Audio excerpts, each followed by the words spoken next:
Welcome to We Are Venomaniacs, the Venom site's official podcast for all of your symbiote news, reviews, and point of views.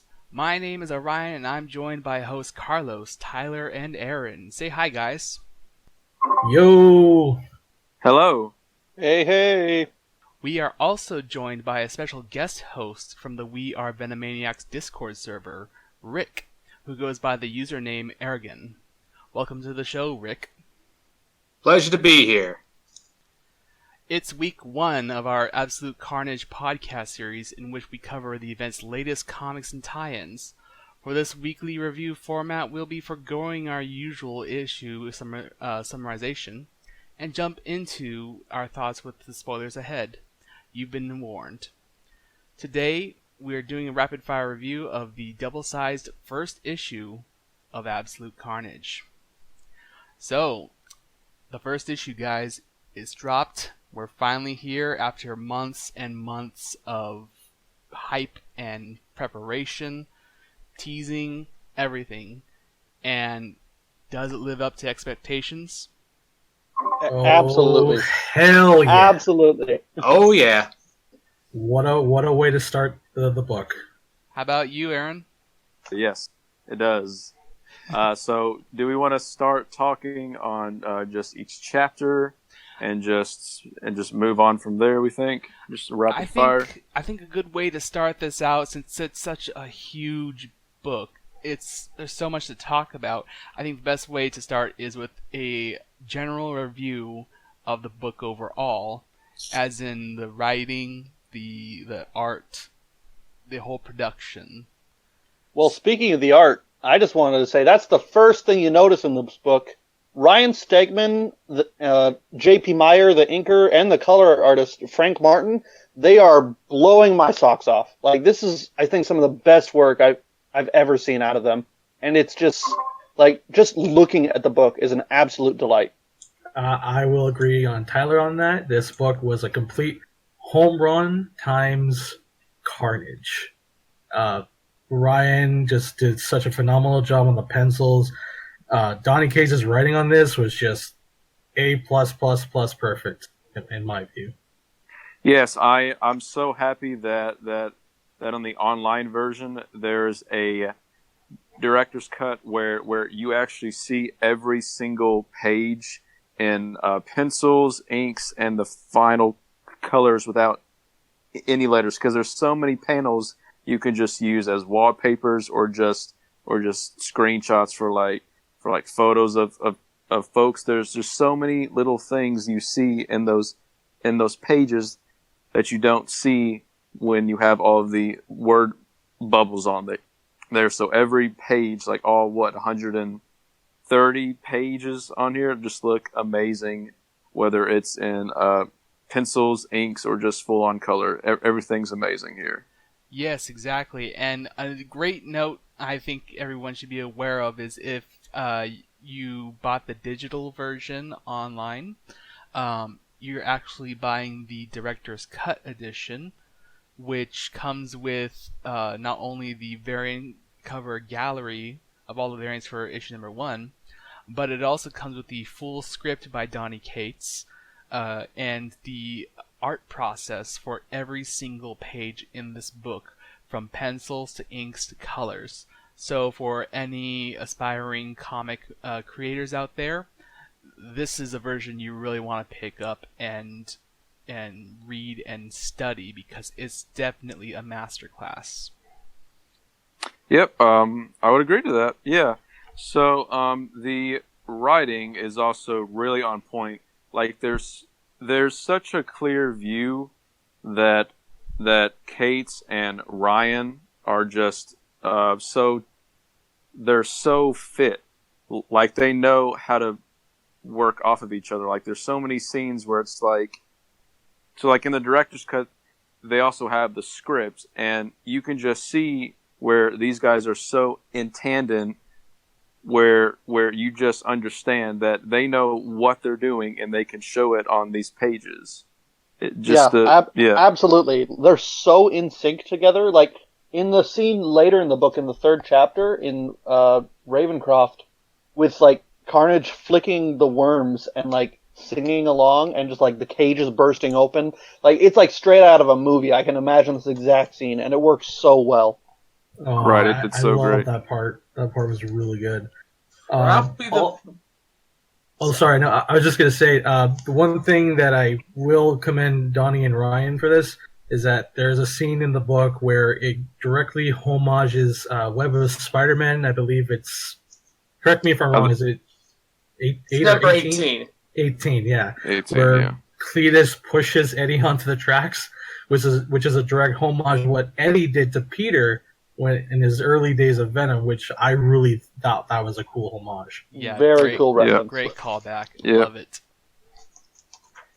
And then there was a page that Donnie had mentioned on Ryan Stegman's podcast when they were talking about Absolute Carnage and everything, where he said he had absolutely no idea how he was supposed to direct Ryan to create this page, and it was basically a top-down view of Eddie and of basically Venom and Carnage being electrocuted and their symbiotes flying everywhere.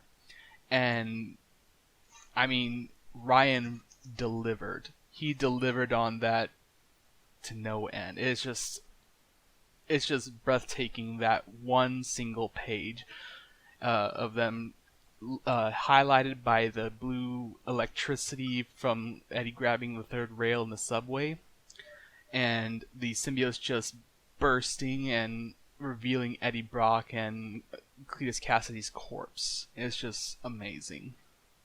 I'm just wondering, he must either like flip the page over or something, because drawing upside down is a pain in the butt.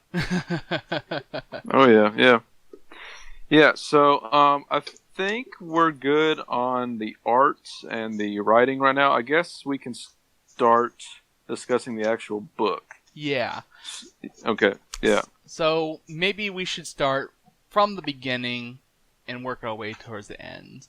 So what were some things that you noticed or that you liked, or any little criticisms? I doubt there's probably any criticisms from anyone. I'm sure someone will find something, but is there anything? Well, I was gonna say let's have Rick start off. Rick, what did you find interesting about the book? Well, it feels just like the other Venom books, where it's just a dark, gritty, and you know something bad is coming, and it's just it's a mood of grim and just dread. I will say, while I was lining up in the morning at my comic store, I was actually nervous reading this issue, because I was just keep thinking to myself, is someone gonna die? Is someone gonna get killed off already in the first issue? And again, this whole book was just so over the top, on the edge of my seat throughout the whole entire book, and just seeing Cletus's flesh underneath the Grendel symbiote like that just terrified me. And the whole story between him and Peter and Eddie, their chemistry was just great throughout this whole issue. And I think that's one of my favorite points about the whole book. yeah, no, it's very much a horror style book, and I think it's a really cool direction to take an event in. Yeah. So the one thing I'll say, kind of negative about the book, is that I was kind of thinking this entire first issue was going to be very, very bleak. I expected us to have a lot of folks get killed off and seeing a lot of gore and stuff happen. But this book was kind of just a basic, regular Venom issue, but it's 3 issues. No one got killed. We saw Carnage for a few times, but I suppose, this one's only 3 issues long, and we have 4 more to go. So maybe in the next few issues it'll get actually dark, and we'll actually see some folks die, and some limbs get chopped off of people. $5 will probably see that starting with number 2. Oh yeah. Especially what's going to be happening with Miles. Some crap's going to be going down. All right. Yep. You'll have to wait for all those tie-ins. That'll be fun. Yeah. And even though there was just a lot of downtime for this book, it starts off pretty high, and then we have a bit of a lull in the middle. But I really like that my favorite part of the book is easily the interaction between Peter and Eddie, and the fact that they directly say that, yeah, Eddie knows it's Pete again, and I'm so happy for that. Yes, like that was amazing. Like they don't even say anything about it. He just says Pete nonchalantly. Like yeah, and you just totally get it. Yeah. So that just shows how much Eddie has grown as a character. He doesn't care about Spider-Man anymore. He knows who he is. He just doesn't care to go after him anymore. That's amazing because folks still think that Venom's all about I have to go kill Spider-Man, and it's like he doesn't care anymore. He has a son. He has this god Carnage he has to look after. He doesn't really care about Spider-Man right now, which is great. I gotta point out the one little moment with Dylan that I think everyone smiled at is when Spider-Man's addressing him, asking, do you want anything to eat? He says, "Leave me alone, menace." And Menace. with his face, and you can see in Eddie's face just this pride for Dylan. It's like, okay, so yeah, Spider-Man. It's like Spider-Man might not be Venom's nemesis anymore. Eddie might not hate him anymore, but he still has this little, a little bit of a grudge enough to say, yeah, he's a menace. That was one of my favorite parts in the book, because it's pretty much just like, like father, like son, because, he's going to have that gene where he's going to hate Spider-Man. And I kind of saw it coming, but it was pretty funny to read that on right. So this a little bit later, but later on we meet Normie Osborn, who at one time had the Carnage symbiote, and there's a little scene where he talks to Dylan, and they kind of just say hi. That gets me kind of excited because maybe that's the setup for a future Venom and Carnage rival right there. Dylan Dog versus Normie Osborn. Or was it Marvel's equivalent of Super Sons? Damian Wayne and John Kent together. Yeah. The Venom boy and the Carnage boy. I didn't even think about that. That is an interesting prospect there. I like that idea. Like we're seeing right now the seeds for the future of Venom and Carnage. Yeah. Right, and man, I gotta say, you guys are being real optimistic about this, because if he says he's doing a dark event, I don't think either of these kids are making it out. No.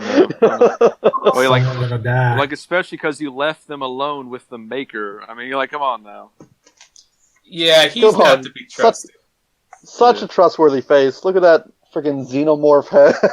Exactly. Just leave them alone with this dude and this big machine, and he promises he won't use it at all. And he knows something about Dylan, and we know something's going to go wrong with him. So something's going to happen. Something's going to happen. We don't know. Now, another thing I like to touch upon is briefly after Venom's first tussle with Dark Carnage in the subway, Dylan and Eddie are making their escape to Peter Parker's apartment, and there's a scene that I really like where they're in the rain, they're going through the alleys, and Dylan's asking Eddie, are you okay, blah blah, and the symbiote answers for him and says, right now he basically has Eddie in a coma to repair him from all the damage and everything, and I kind of like that because we don't often get to see symbiotes taking control of an unconscious host like this. Like we saw this with Spider-Man in the symbiote's origins, taking over Spider-Man's body during the night when he's sleeping to go out and have adventures to get that adrenaline rush. So I like to see this come back as well, with the symbiote continuing to help Eddie even when he's not able to help himself. Not to mention, even in the cafe, I think Eddie stated that Venom was also providing him nourishment for his body. Yeah. So he wouldn't need to eat food. That's another thing also caught my attention. Yeah, so one thing, I'm going to keep being negative for a few more seconds. The symbiote just kind of comes back, and I guess we really don't see them address what happened in the earlier issues, but I'm gonna assume that that's gonna be happening later, because this time they're just like, "Hey, you're back." Like, yeah, I'm back, and they don't really mention anything that happened from the last big shocking reveal. But I'm gonna go ahead and just assume that's gonna all be popping up later in the series. Maybe during the actual Venom series, number 17 or 18? Yes. So that's probably where it'll happen, but it just kind of odd to say, like, oh, we're back together now, let's just go and do this now. But we got time for that stuff later. Well, I will say one complaint I heard from a friend he's definitely way more of a Spider-Man fan than of a Venom fan. But one thing I saw him say is that he was kind of disappointed that Peter just realizes that Eddie knows his identity, and Peter doesn't really react to that at all. So I can sort of see that, but it didn't really bother me, just because I feel like he bonded to it again in 800. He should know how it works, especially since, technically the symbiote should have known since Superior. So right. Well, maybe it shows that Peter has also kind of grown a little, and he trusts Eddie a little bit more after Venom Inc. I was saying this exactly after Venom Inc. Like, the last memory he has of Flash is Flash telling him, like, go easy on Eddie and the symbiote, basically. Right. Sorry. So in issue 800, where he saves Mary Jane, so Eddie helped Spidey out by helping MJ too. So like, maybe there's a little bit more of a trust there, even though Spider-Man doesn't really still like have to deal with symbiote stuff, as he says a few times in the book. Yeah. And speaking of Flash Thompson and other symbiote hosts, I would just like to mention that I love the fact that the very beginning of the book is just, who's Lee Price? Oh, he's nobody. That was brilliant. Yeah. Thank you, Donnie. Thank you, Donnie. Cates can be very passive aggressive to some old stuff on Venom. I've seen on Twitter and stuff like that. Yeah. But hey, I love a Venom fan purist. I'll take it every day. Same. All right, so Rick, how about you? Anything you'd like to know? Let's see. I think we pretty much all listed it here. Yeah.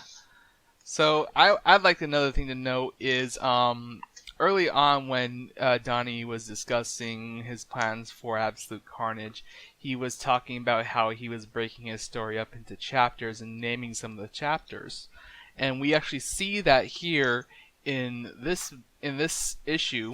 We have 3 distinct chapters with the chapter names that he previously teased, and one of them that we were just speculating on nonstop was what was here, chapter 2, the Godson. We all thought, we were all speculating that maybe this is talking about Dylan, because we have our own theories about Dylan's true nature, his true origin, but I was just pleasantly surprised to see that I don't think it was about Dylan at all. I think it was really about Normie Osborn, because this is Peter's godson. A misdirect. Yep. Right, but there's still more time for us to learn about who Dylan is, because even in this issue we got a little bit more of a hint where he's asking, who is this Anne person you keep talking about? And her corpse may be in that huge pile. Oh yeah. That's absolutely foreshadowing. Eddie was looking at the TV and he's just realizing about Anne, and then Dylan looks at Eddie. He's like, "Who's that?" And he just couldn't even bear to say this. So the question is, did Carl even tell him who his mom was? Yeah, that's a good question. I guess he didn't then. That's a good point. And speaking of Normie, also, I did find it a little weird. Like, this is one of the complaints, is that one very minor complaint. Spider-Man is just telling Normie he's his godfather. It's like, and he should know Peter is his godfather.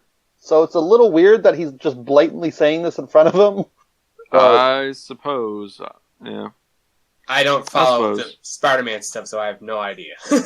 Yeah, and he's kind of telling the maker of this too, but I guess he just assumes he's good because he's Reed Richards. But I don't know about that.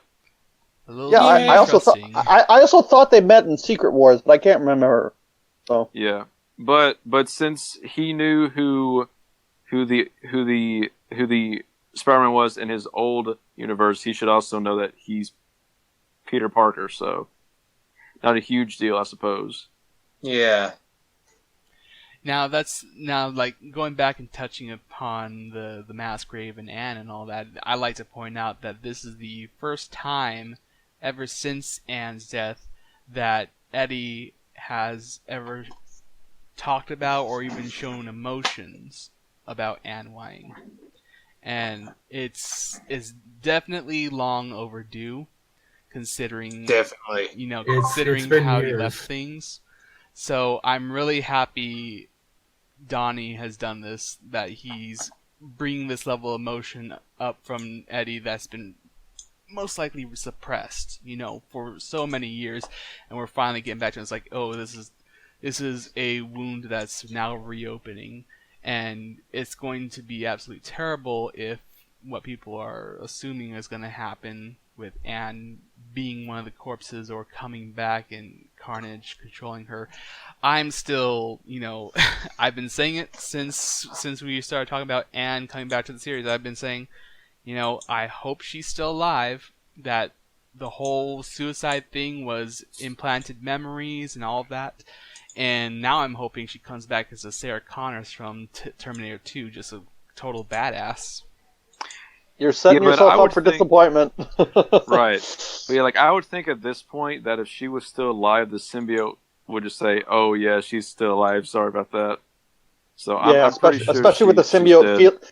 the symbiote feels bad about what it did. I don't think it would keep that secret as well. And that Yeah. doesn't feel. Unless she what? did. Unless she did fake her death, and the symbiote doesn't even know.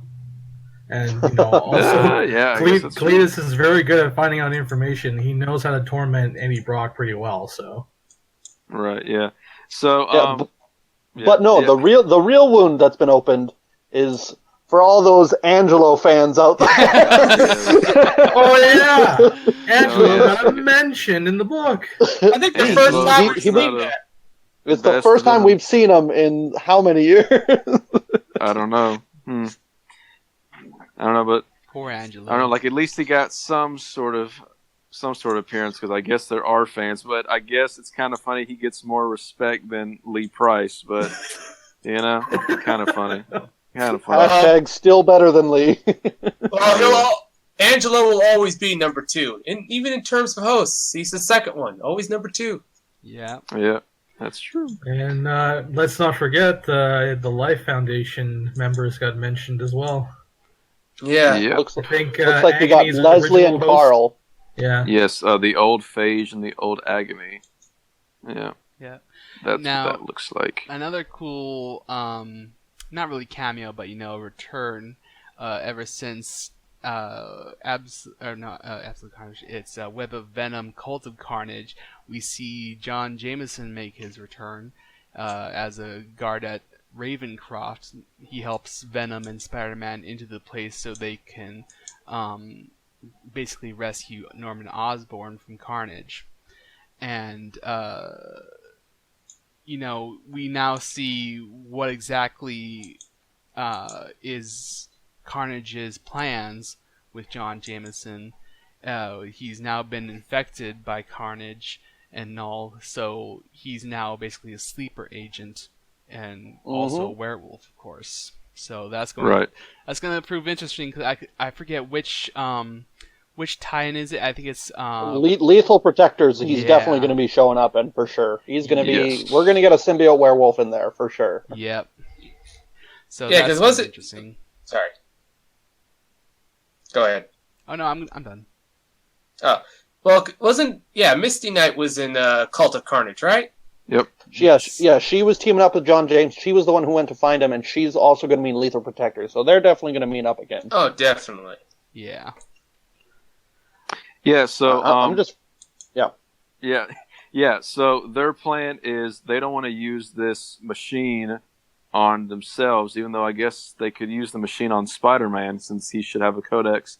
But anyway, they are going to use Norman Osborn as a guinea pig. So they break into Ravencroft, and we see that Norman still thinks he is Cletus Cassidy, and his hair is not in cornrows anymore. It's long, and he has blood all over himself, so he kind of looks like Carnage. And that splash page just looks absolutely amazing, and he has like a knife that's like shimmering in the dark. That looked amazing. Yeah, Yes. it reminds me of when Cletus painted himself red, but this is a little bit worse than that. Yeah. Yes. No Ronald McDonald wig this time. Well, he kind of does have a Ronald McDonald wig. If you look at that scene like when he's walking past all the jail cells, he kind of has a big old ginger afro going on.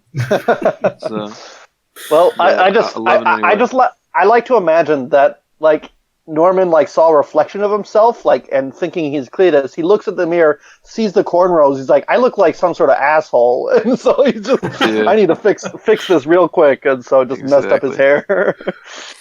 And I mean, the whole scene where Cletus he's starting to make his way into the jail cell, and he's just like singing along with these creepy lyrics, and then he's just flicking these little null parasites at the cellmates, and then that was just really well done. The sounds of locusts, but it's actually teeth of these doppelganger people.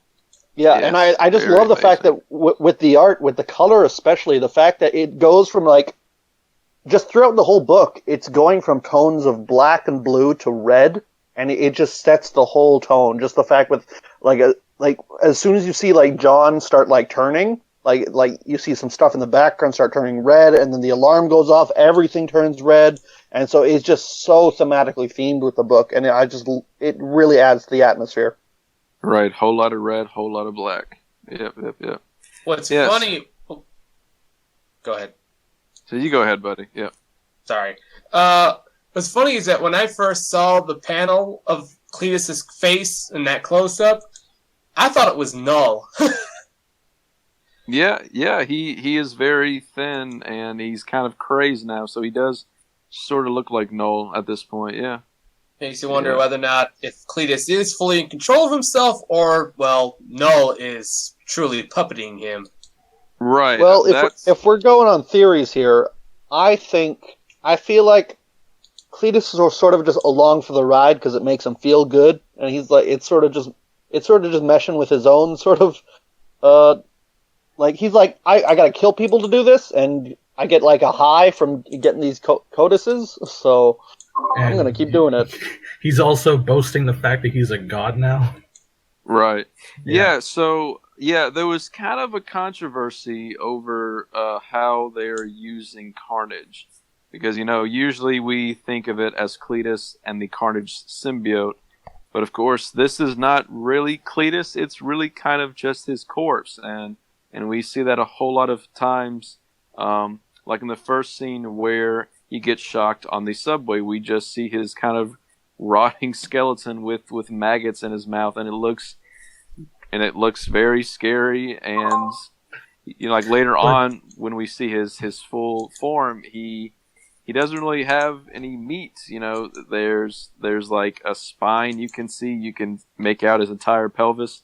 It's really quite clear this is not a person in there. It is a corpse. But it also kind of confuses some people because he doesn't have the Carnage symbiote, kind of. So I know the script at the end says that Norman is infected with the Carnage symbiote. But folks are kind of like, how can you call it Carnage if he's not with the Carnage symbiote? And Kate says that he's just automatically Carnage because Cletus is Carnage. But I mean, I don't know if we've actually seen the Carnage symbiote. I like to believe that he's kind of a mix of the Grendel symbiote and the Carnage symbiote, if that makes sense. But I know just, there's... It's really weird. It's very semantic, basically. It's really weird because, like, when I read Carnage Born, like, we find out he's somehow I guess, survived the crash back to Earth, and pretty much that burned all his skin, and then the whole cult kept him alive in this biohazard container. And even when they put the Grendel symbiote on him, he was still alive, yelling, in pain.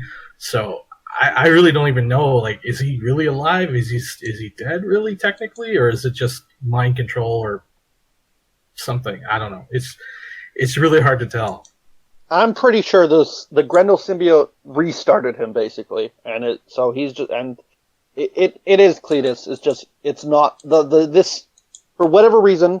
If it can't or won't, it's not healing his body, or maybe it can't that he's revived like that. But yeah, this ancient symbiote just Cletus doesn't really seem to mind that he looks like a horror show now, but he still does like having his face in front. So right, which sort of begs the question: are we ever going to see the Carnage symbiote in this, or are we just assuming he's a mix with the Carnage symbiote? I mean, who knows at this point? I suppose we'll find out. Because it sort of looks like Norman looks like a classic Carnage now. Yeah. So at the end, yeah. Speaking of puppets, we see at the last page, Dark Carnage rebonding the Carnage symbiote to Norman Osborn in this kind of puppeteer kind of thing with all these strands of symbiote across his limbs and everything. It's very cool, very menacing, very foreboding. Right. So the last thing I'll say on this subject is that I'm kind of under the impression that Kate believes the Carnage symbiote doesn't really have its own personality, that it's all Cletus Cassidy. His blood is the symbiote, and like, even though we said that it died, so I do agree with y'all that saying that maybe it just kind of restarted, but I don't necessarily think we're actually going to see the Carnage symbiote, like have any sort of personality. I just think all of these drones are kind of Carnage himself, but it's kind of a mess. But we've never really seen the Carnage symbiote ever have like a personality. Like I led to assume that Cleus just reactivated the symbiote in his bloodstream and woken it, pretty much. Right, but we've heard from a lot of different sources that it kind of is, kind of isn't. So who knows? Who knows? As what long about as it's red and it has a red speech bubble, I think it's Carnage. So. What about the way it acted in Superior Carnage Annual, where it pretty much was fixated on getting back to Cletus? Right, but who knows at this point? I imagine we're going to get into the specifics of that in ASM, because that seems to really be focusing on the Norman Carnage. So yes, I'd agree with that. So if you're concerned about Carnage, try not to be, because we'll probably hear about that later, and like just like all of the other series on Carnage, we'll probably most likely end on this with Cletus still alive with the original Carnage symbiote. So I wouldn't worry too much. Yeah. Plus, they brought in Normie right away, and there's got to be a reason they brought him in so quickly, especially since we know not only does he have the Codex, but then we also in the ASM he still has like red eyes, like in that little tease at the end. So there's probably a bigger portion of the symbiote in him than we realize. Right. Let's move on, because we have wasted too much time on that little talking point. Pretty much, we just want more. We really need more. Yeah, Yes. I think that's a good place to maybe close the discussion on the issue. I will say that we can maybe discuss the little bit at the very end of the book, when it comes to, they have this little page of the Ravencroft initial behavioral assessment, and then they have some dictation from an interviewer in Cassidy, and I really liked this little interview they had. It definitely set the tone for who Cassidy is, what kind of creep and what kind of maniac he can be. Yeah, like it was kind of odd seeing him say, "I like having my voice." I like how he said, like, let's see, like what he say. I'm trying to find it again because it's been a while since I read it. But like how he records people's last breaths or whatever. Right. Yeah. That's kind of odd to me because I don't really think about him as a person that likes to take trophies, but it is kind of a weird and kind of unusual thing to just see about him as a character. I enjoy that little part. Yeah, I really do like, as macabre as it is, I like the fact that Cates is establishing here that he likes to collect his victims' last sounds, like their breaths or the death rattle or whatever sounds they make right as they die, and he likes to play that on the stereo because that's his soundtrack. It's deeply unsettling. That's Cletus Cassidy. Yep. I will say it was.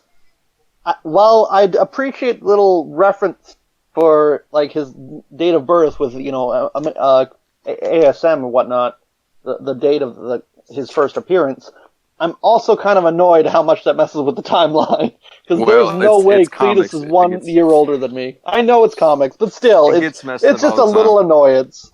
Yeah, and Normie should be older than Dylan, but I think Dylan's older. Who knows? It's comics. Have fun with it. It's not that serious. I promise.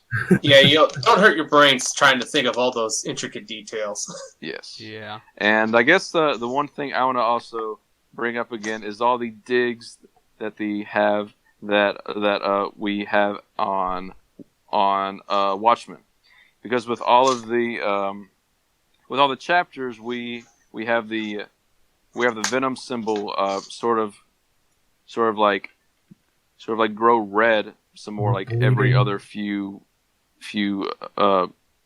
chapters. And then in the script, and I'm trying to find it, Donnie says he wants this to sort of look like that other series that were a lot better than. And then there's another Watchmen reference when the maker said that he made this machine 35 days ago, which is another reference to the Watchmen. So still having those sort of digs at it, which is really interesting and fun to see. So yeah, they're just a little bit of trivia. Oh yeah. Yeah, well, I think that's a good point to put a pin in today's episode. So that concludes week 1 of our Absolute Carnage coverage. Listen in next week as we review Absolute Carnage Separation Anxiety #1 and Absolute Carnage Scream #1. Also, just so you know, We Are Venomaniacs is now a member of The Collective, a community of superhero podcasts. Visit our podcast page on thevenomsite.com to learn more about The Collective, which includes Into the Night, a Moon Knight podcast, Inner Demons, a Ghost Rider podcast, and more superhero podcasts. We'll also be playing a brief ad for these podcasts, one per episode after each episode, so stay tuned for just a brief little thing. And you can listen in to We Are Venomaniacs on Podbean, Spotify, Apple Music, and iTunes, Google Play Music, and YouTube. We can also now be found on Twitter at WAV_podcast.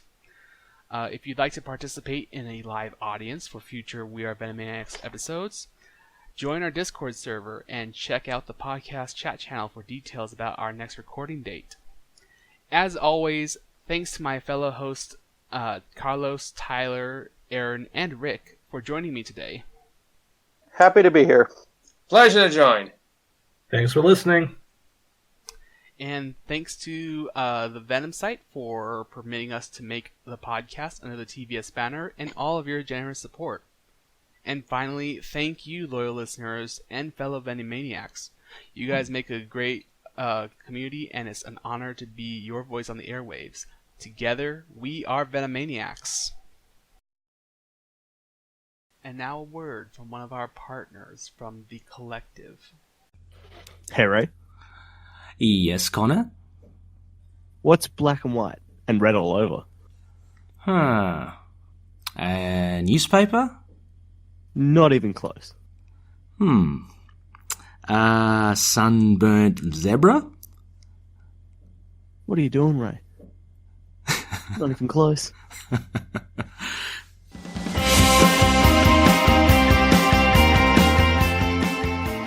Into the Night, a Moon Knight podcast. A weekly podcast coming to you from the High Priest of Khonshu. Available on all good podcast catchers.